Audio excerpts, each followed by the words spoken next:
and welcome to another edition of What's Happening. George and I are continuing our series on Common Core and park testing. Tonight we have a grandmother from Gloucester, Massachusetts, who is very involved with her grandchildren who attend school in Saugus, and she's here to tell us some of her experiences. Welcome to the show, Cindy. Cindy Curcio. Curcio. Thank you so much for inviting me. I appreciate the invitation. You're very welcome. Nice to meet both of you. Same here. Now, I know that you have been totally involved with your grandsons in the Saugus school system. What prompted you to start looking at what they were learning or not learning in school? Well, it began 2 years ago, roughly. 3 years ago, I started seeing changes in the curriculum. 3 grades ago. In 3rd grade, I have a 6th grade grandchild, and now a 1st grade grandchild. And the 3rd grader, midway through the year, started having odd math homework, things I had never seen before. And he was explaining, well, this is the way they teach it. So initially you don't think much of it, knowing that curriculums change and teaching styles change, etc. I didn't give it a lot of thought. But as I was correcting the homework, checking to make sure it was done completely, making sure the answers were right, that kind of thing, I started seeing circles, lots of circles, to add, subtract, multiply, divide, that kind of thing.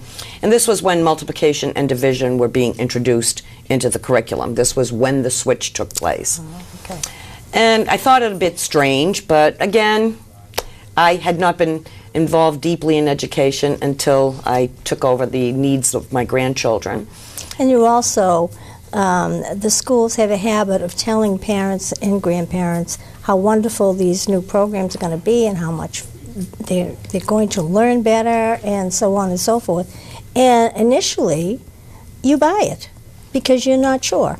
Well, you do if you're informed. Yep. And the thing that was most interesting about this is there wasn't any information that came out that said there was a change in curriculum. It was just the kids came home with different work. So we were getting close to the end of the 3rd grade school year, and I didn't really give it a whole lot of thought. And in 4th grade, I started seeing much more of this. It was pretty much predominantly this.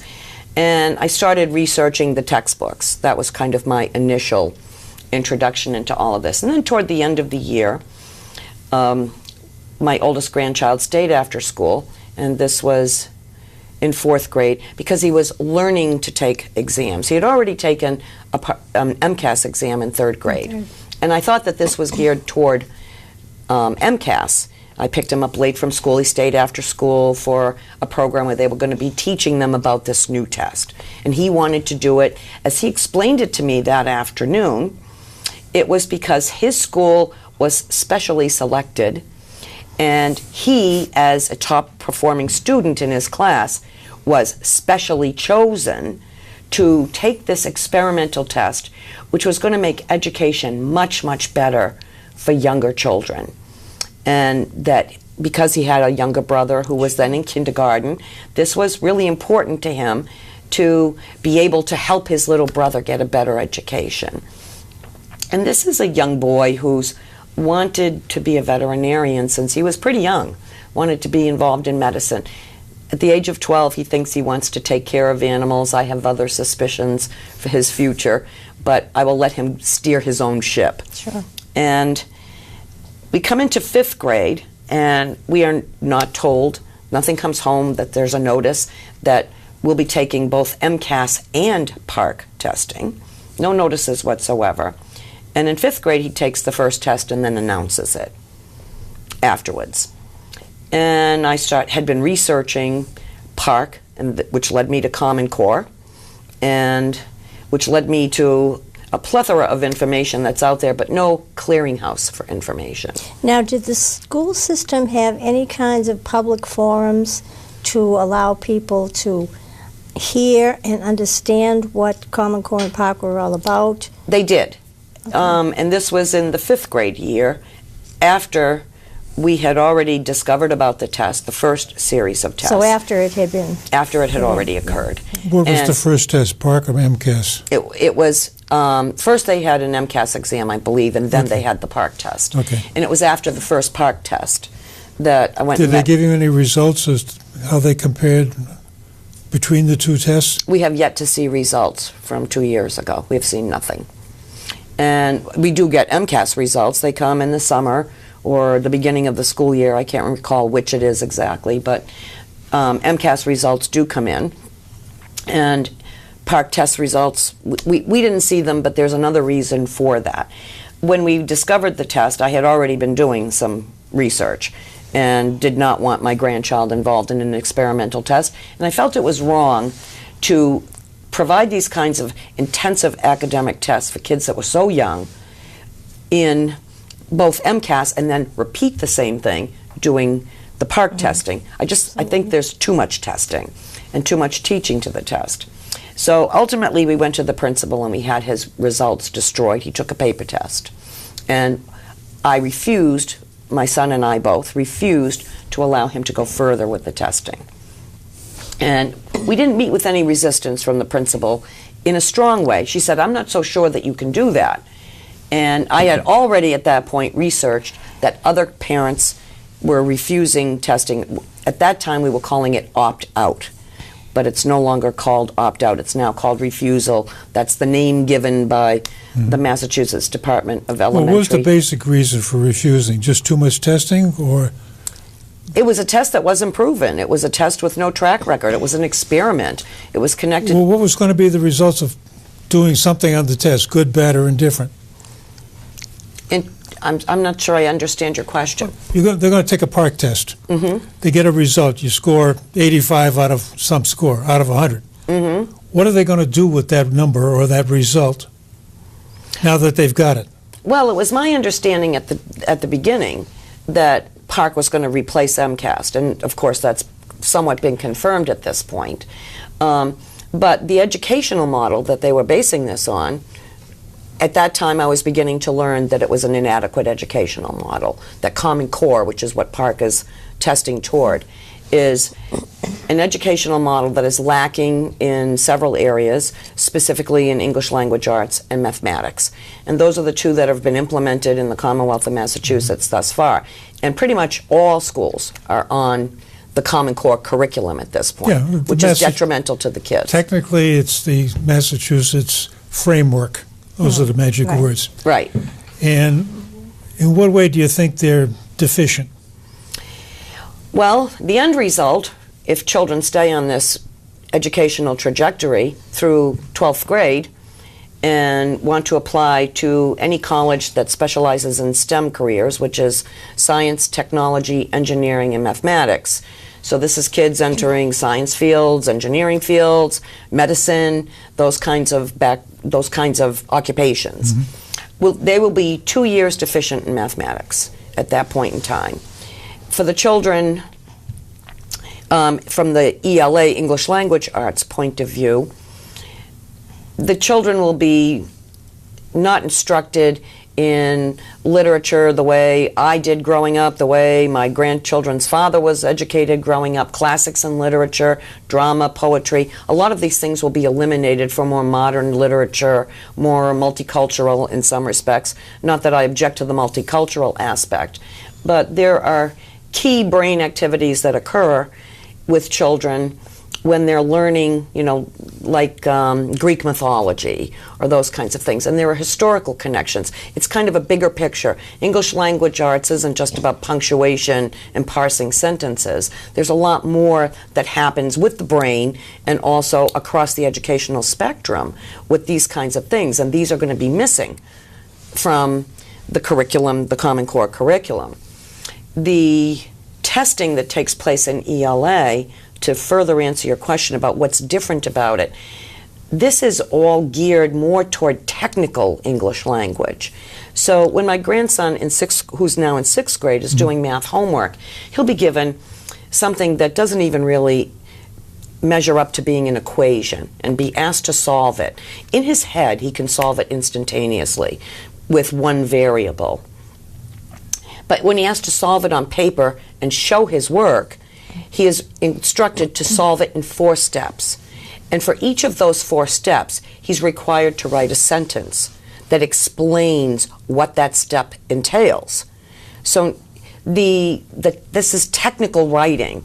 And while I understand that that's very valuable in, for technical manuals on how to use your washing machine or, any other kind of thing. But not for a young child. But not for young kids, and not even necessarily is that enhancing their mathematical ability. Right. This is a separate entity. And so the PARCC testing, as I understand it with mathematics, includes a lot of this stuff.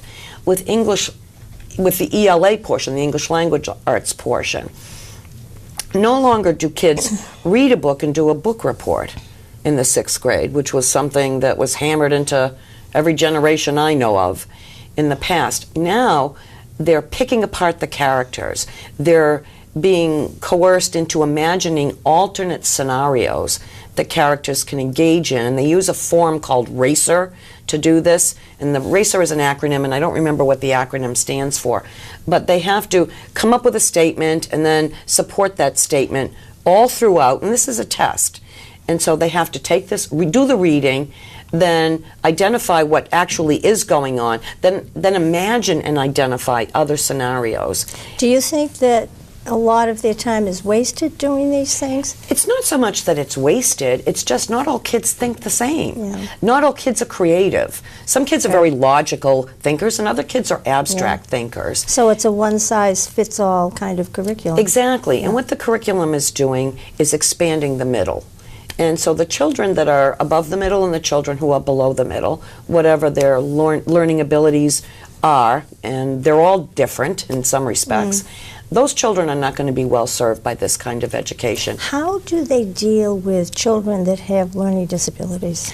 I don't have a lot of experience with that on a personal level, but what I'm hearing from parents in a more official capacity in my work with CommonCoreForum.org and Stop Common Core Massachusetts, what I'm hearing from parents is that special needs children in many instances are not allowed aids if they have a classroom aid. So children who are dyslexic and required to take an ELA exam that have problems with the actual reading, they're having great difficulty with this testing. And children who are not very skilled in mathematics are not able to make the connection between the operation of mathematics, the multiplication, the division, the addition, whatever grade level that they're at, and then explaining what they've done. That connection doesn't exist for them, even though it's now being a little too taught. abstract. It's way too abstract for some thinkers. And so this one-size-fit education, it doesn't fit all. It fits some. And I don't think one size fits all is good for anything. No. And so the children that are above the curve are being squashed down. What I'm seeing now is, I have a first grader, as I stated a few minutes ago. The first grader is being given way too much information. He's having difficulty processing it. He's fearful of tests. And this is just a regular little boy who's very bright, and his first grade teacher has told us his vocabulary is off the charts, like a 3rd or 4th grader. She's amazed at some of the things that he says. But he's not able to make the connections when it comes words and math together. He's struggling with this. But we're working with him on it, doing the best that we can. But how does this make the children feel? I mean, they're supposed to, for years, they have been pumped up and told everything they do is wonderful and, you know, how talented you are and so on and so forth, no matter what, no matter what they do. They don't have any more red pencils so you don't cross anything out. And now they're hit with this kind of thing that expects so much from them. Well, we see too tears. young an age. We see tears at homework. I go through this nightly, frequently. I've heard other parents say the same thing. I hear I'm dumb. I've heard this in the past. We've gotten past that point, though, at this time, with the right instruction at home and the right reinforcements at home. I've heard I can't do this. I see frustration. I see giving up. And this is in first grade. This is just the beginning. That's awful. There's a lot more grades to go. Yeah. With the 6th grader, I'm seeing the opposite problem. With the sixth grader, I'm seeing repetitive third grade mathematics, multiplication and division. We put in a variable, and we do this day after day, week after week, to the point of excruciating boredom. And I'm seeing apathy with the oldest one. I don't care. This is a boy who in the fifth grade MCAS exam got one question wrong. One. And it's tragic when you take a kid that has the ability to achieve almost a perfect score, and you take away his enthusiasm for his favorite subject and diminish it and make it repetitive and boring. He's lost his enthusiasm for school completely, and is at the point where he has begged me to homeschool him or put him in a private school where they don't teach this way. And that's interesting. I think there are an awful lot of parents out there who are experiencing the same thing and are afraid to come forward. They're afraid because they fear that something will happen to their child in school, whether it be teachers, principals, other kids, teasing.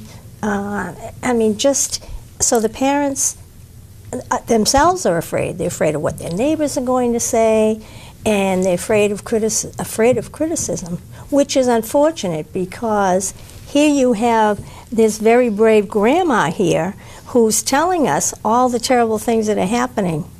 So pay attention. Please pay attention and please help out. I think that taking that first step is a leap of faith, at least it was for me, to go in and say, this is wrong and we're not going to participate. The child is going to be exempted from this. But unfortunately, it's the entire curriculum now. Yeah. It's through the whole school system. It's through all the grades. Initially, when I first got involved, it was refusing a test.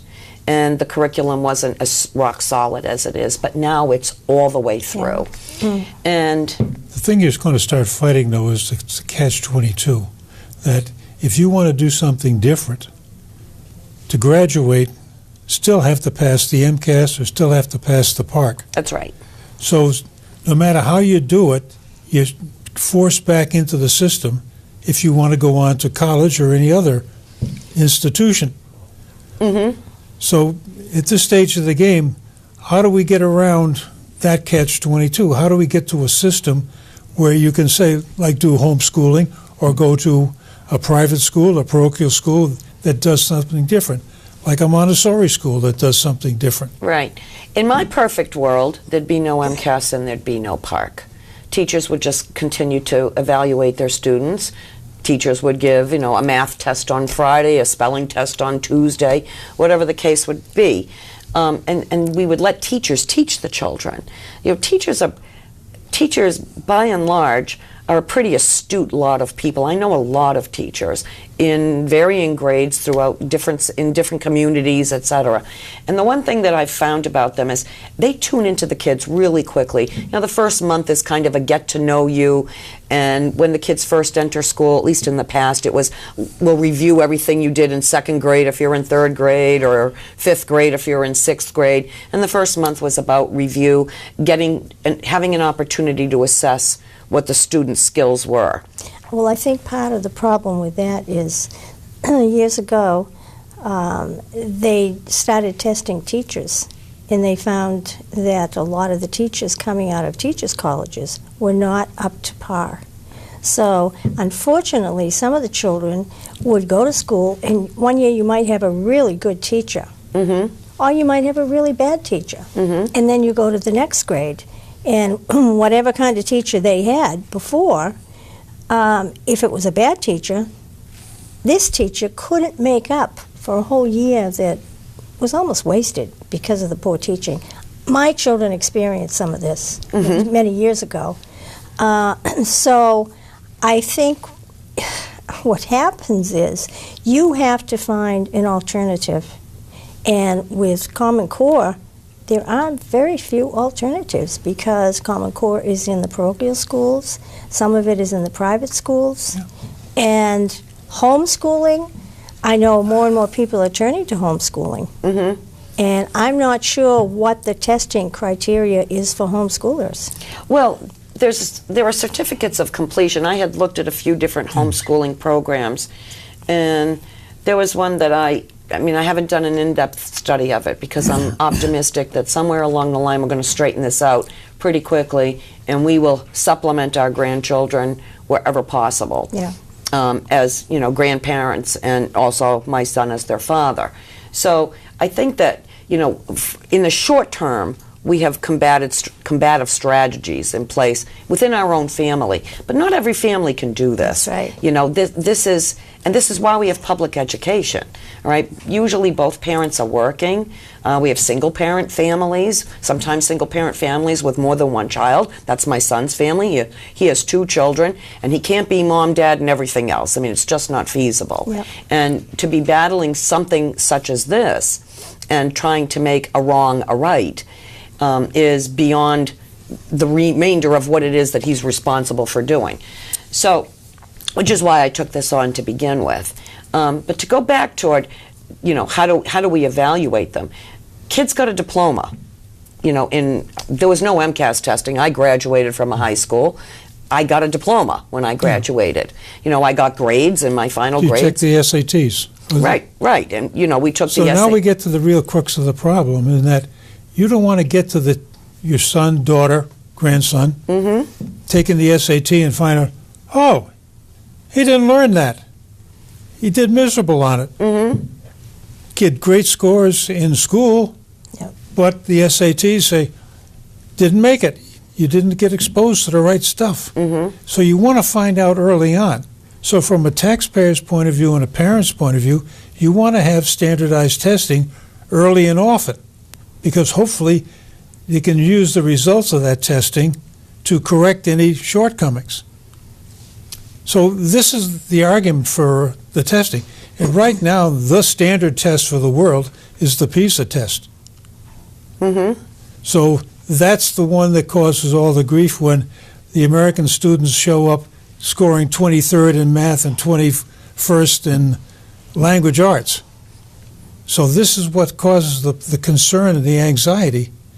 And maybe PARC's the right one, maybe it's not. Maybe Common Core is a better set of frameworks than what MCAS drove the system to. So how do you get out of this game? How do you get to some point? Well, I don't know that I have the solution for that. I mean, I don't. Well, you have to. Your main objective now is to get your grandsons a good education. Yeah. That Absolutely. has to be your total focus. That's no right. matter how you have to do it. And whether it's staying in the system and trying to fight it. I was there many years ago. I had to get out because I could see it was not going to change in my children's lifetime. Well, that's the real problem. The system has got so much inertia. Yeah. And I got 2 granddaughters that are often, well, one's already graduated from school for being a teacher, and the other one's going to graduate hopefully this May. And what their comment is, Common Core is great, because that's all they've ever learned in school. It's been taught in the normal schools, the education schools.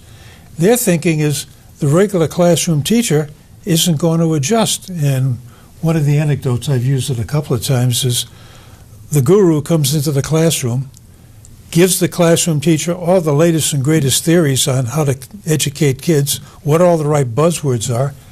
The guru leaves, the teacher shuts the door, and it's back to business as usual. And this has got an awful lot of inertia in the system before you can make these changes. So for a parent who's got, a grandparent in your case, who's got exceptional children, of course we all have exceptional children too, but that's... High-scoring kids. Yes.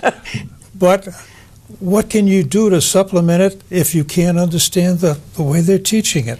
And I've heard this comment more often than not. Well, it's a good point. I mean, I think that, going back to the PISA test, I think that, first of all, Massachusetts was testing, along with California, Iowa, and New York.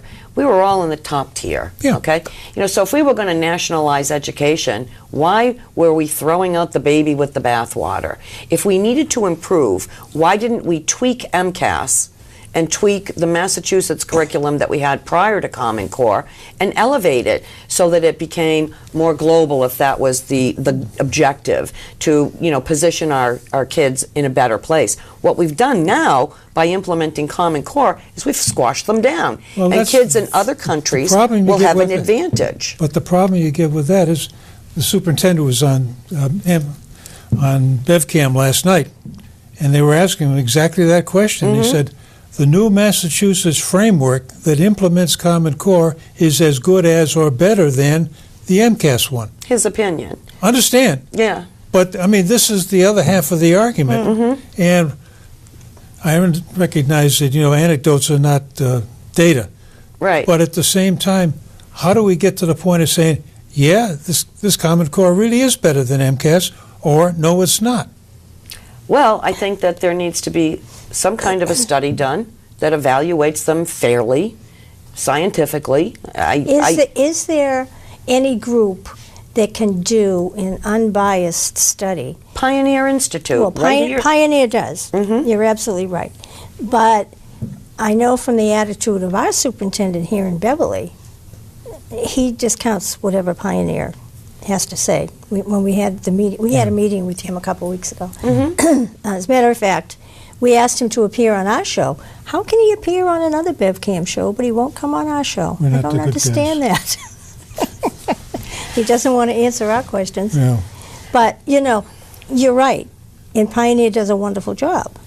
I think that they've given probably an extremely fair assessment where they have found inadequacies, both from the MCAS side and the Park side. They're very open about all of that. I mean, I've attended a number of forums where Jamie Gass has been a speaker, Dr. Sandra Stotsky has spoken.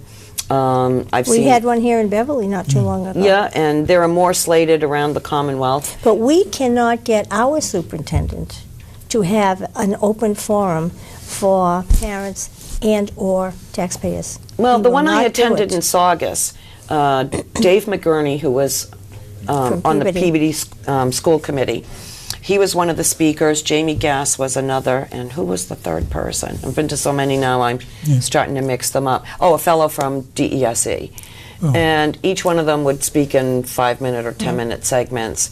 And when you listen to the DESE side of it, it's all, bells and whistles and hearts and flowers. The other half of the problem is we're getting this signal, we're running out of time quickly. And one of the things that I would like to consider is that if we can get to the point of using the PISA test as the standard, because that's the one that's OECD invented, and that's the one that's used around the world. That is a test where you write paragraphs. And I think one of the things that's killing the system, and we don't get results in time, is that it takes so long to correct a paragraph or analyze a paragraph for every student. I think the savior is when IBM's Watson can quit playing Jeopardy and start doing something useful. This might be an approach. But between now and then, I think the kids are going to have a rough time riding this road to wherever. They're already having a rough time. I mean, I'm seeing it, I'm reading it from parents. And you hear about it too, and as you said, your grandson was getting frustrated. I think children must be getting depressed by thinking that they are doing so well, and then they go and take the test, and they're not doing so well. That can't be the modus operandi anymore, that you've got to build self-esteem. Yeah, exactly. You've got to earn it, you got to learn it, but you can't create it artificially. As you said, we're running out of time, we're almost out of time, so I want to thank you, Cindy, for coming on the show, and we would love to have you come and do another segment. I'd be happy to do that. And you have our famous cup that you can take with you. Oh, thank you. Souvenir of the ball game, yes. Here we go. I want to thank you all for watching. We will continue with our Common Core series, and we will continue to have interesting guests like Cindy, and hopefully something good will come out of this. Thank you, and stay tuned for our next segment. Good night.